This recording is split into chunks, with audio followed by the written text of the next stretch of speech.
Is William Tompkins the most important whistleblower ever? His story exposes Nazi UFO technology and ET interference. This has been going on since before WW2.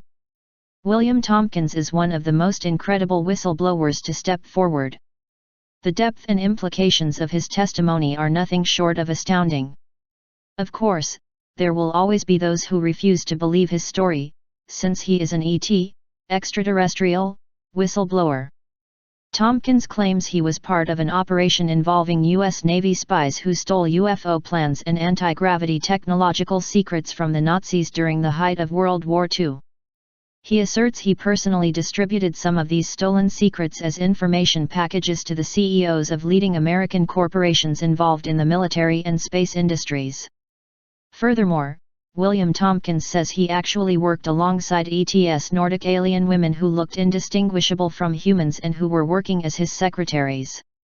Additionally, he reveals that the Nazis already had operational UFOs during the war, and because of the information that the U.S. spies were able to obtain, the U.S. later developed its own fleet of UFOs which then got siphoned off into the black military sphere under the control of MJ-12, aka MJ-12 or Majestic 12. The ultra-secretive group that came into existence in the 1940s to manage the UFO/alien issue. The Nazis, the psychics, and the reptilians. To understand this tale and put it in historical context, we have to go all the way back to before World War II began. You may have heard of secret societies that were in existence around the time of the rise of Hitler and the Nazis, such as the Thule Society and the Vril Society. An extremely talented young woman, Maria Orsic, she was a gifted medium, managed to make contact with alien civilizations and channel information from them. It is widely reported that one of these civilizations was from the planet Aldebaran, which is located in the Taurus system. According to Tompkins, the Nazis were in contact with extraterrestrial reptilians at the same time as Orsic was doing her channeling. Hitler found out about Orsic, her abilities, and the fact she was receiving information that detailed how to construct UFOs. Again, according to Tompkins, Hitler allowed Orsic, and the Nordics with whom she was working, to continue work on their UFO program, because the Nazis were already in contact with the reptilians and because Hitler knew he could always come and take over Orsic's project at any time. Robert Wood, who was interviewed alongside William Tompkins by Search for Truth Reality, claims that the Nazis' technology rapidly advanced due to their relationship with the reptilians, such that they actually got to far side of the moon before end of WW2. Wood is a veteran expert in the UFO field himself, having been given the task early in his career, when he was working at Douglas, to analyze how UFOs worked. He was given $500,000 to disseminate UFO documents and $250,000 to make a UFO documentary. Later, Robert and his son Ryan scanned hundreds of MJ-12 documents and made them available on their website majesticdocuments.com.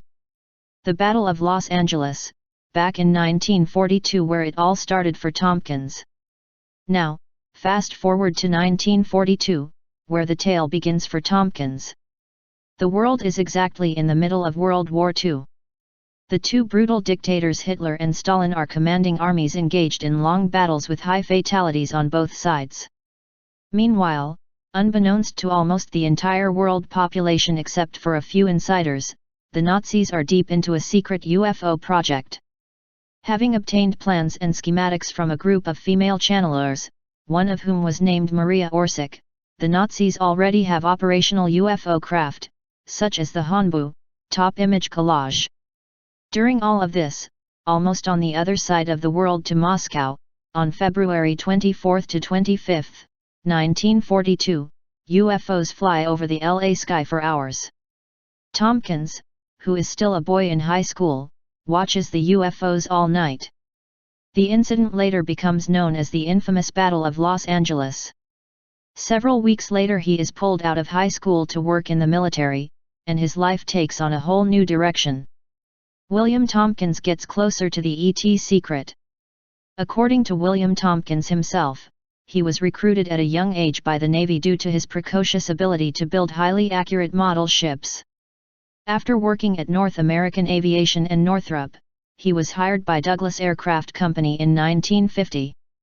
There he worked as a draftsman under a group partly controlled by Navy personnel who used to work for James Forrestal, Secretary of the Navy from 1944 to 1947 and Secretary of Defense from 1947 to 1949, a man who also took JFK under his wing and who may have been responsible for JFK's later interest in UFOs. Forrestal was said to have jumped or fallen out of a high window and thus died in suspicious circumstances. It appears he knew too much and had to be eliminated because he went against the prevailing NWO agenda of secrecy regarding the alien issue. Apparently, Forrestal was an ET contactee. Forrestal chose Admiral Rico Botta, who in turn chose William Tompkins. It seems both Forrestal and Botta were guided to choose someone under them who was open to the extraterrestrial reality, someone who could handle the colossal truth. The start of MJ-12.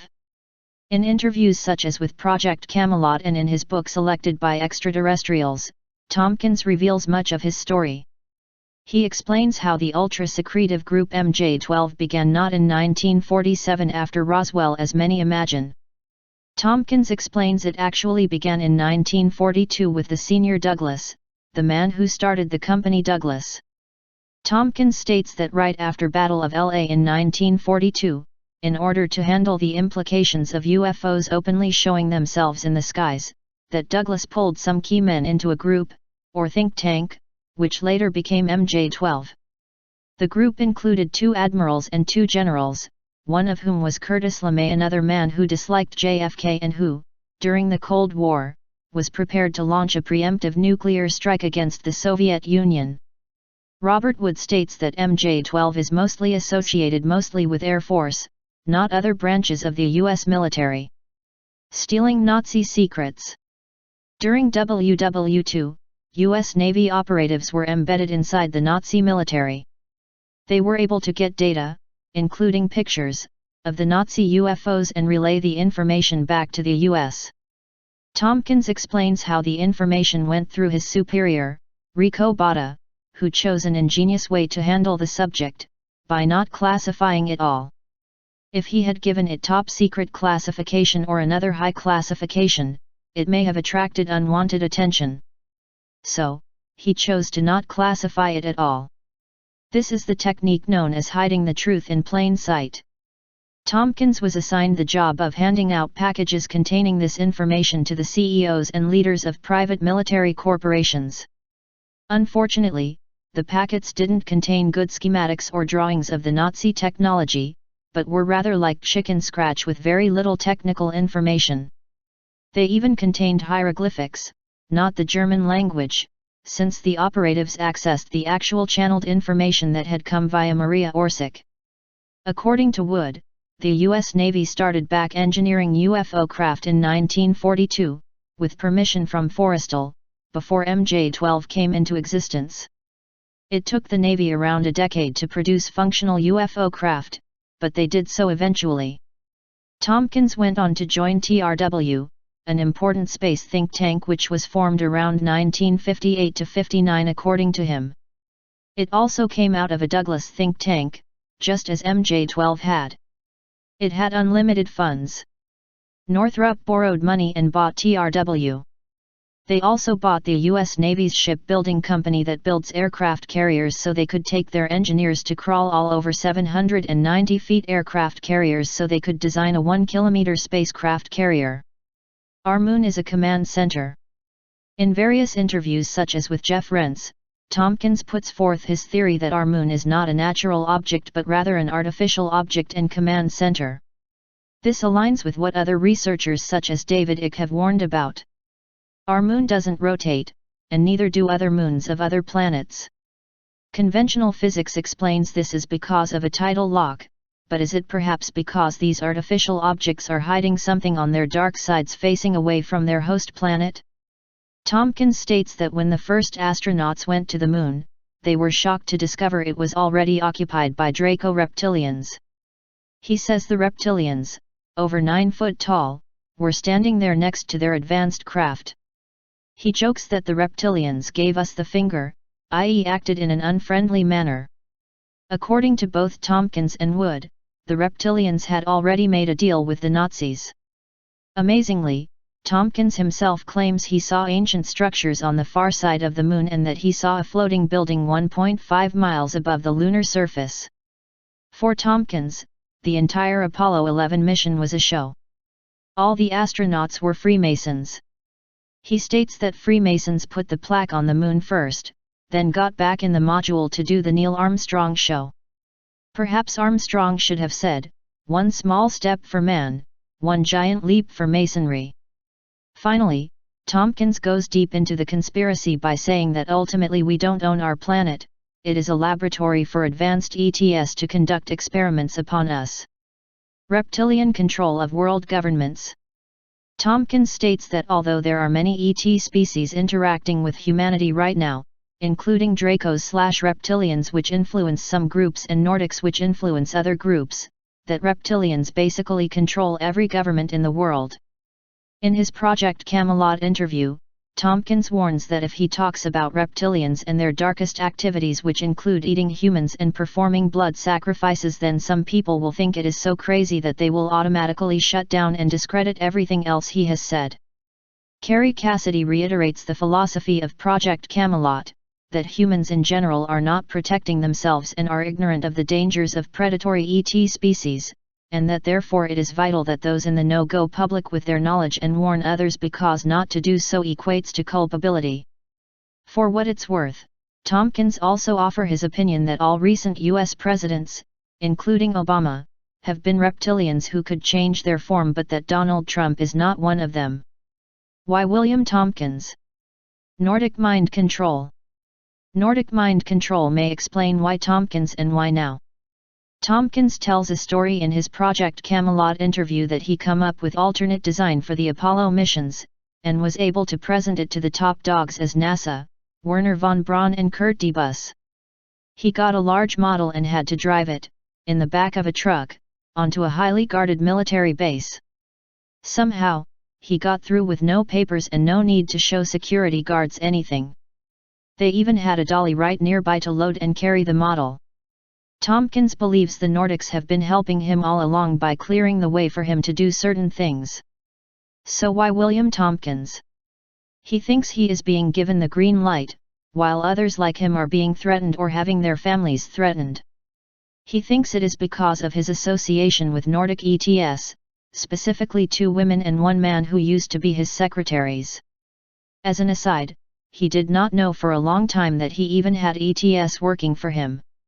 He only found this out when one day one of them fell down the stairs and was taken to hospital in a grave condition.